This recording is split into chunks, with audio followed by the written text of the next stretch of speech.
ayusin lang ang investigasyon. You said that as well. But how did you go from there to calling for the president to step down? Ang linaw-linaw na eh. Ayaw-ayusin yung investigation, pinagtatakpan yung mga alyado every time na may lalabas at magsasalita, ang laging sasabihin lang, destabilizer o kaya yinuyug-yug ang gobyerno. Again, corruption is destabilization. But that's where it gets tricky, Attorney Rodriguez, because who stands to benefit from your call for the president to step down? The Filipino people, Carmina, para matuldukan na itong korupsyon na ito. How can the Filipino people stand to benefit if the vice president takes the presidency by virtue of the president stepping down, when you're just going to put in place another dynasty whose history is also peppered with allegations of corruption, instability in behavior, even murder, deaths of the deaths of countless deaths of your countrymen, Attorney Are you Rodriguez, saying not to that mention the damage to freedom of expression, which you oddly enough claim to protect as well. Go ahead.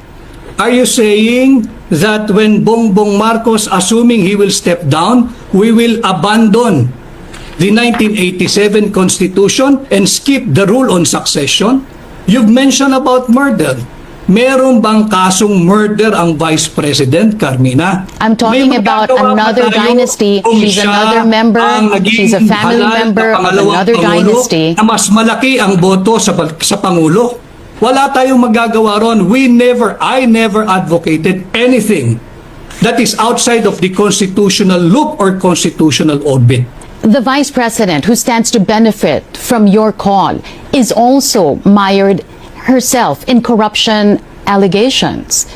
How does that reconcile with your anti-corruption advocacy? As a media practitioner, alam mo na walang ini-issue at clear na ng Commission on Audit ang Office of the Vice President kung ang pinatutukuyan mo ay yung paggamit ng intelligence funds. At walang nakabinbin na anumang kaso or impeachment laban sa pangalawang Pangulo. So yung iyong sinasabi na meron siyang issue ng korupsyon, yan ay gawa-gawa. Nakikita naman natin nung makakaliwang grupo na ayaw nang makabalik ang tatak Duterte na serbisyo. Why stop at the president? Why not include the vice president as well?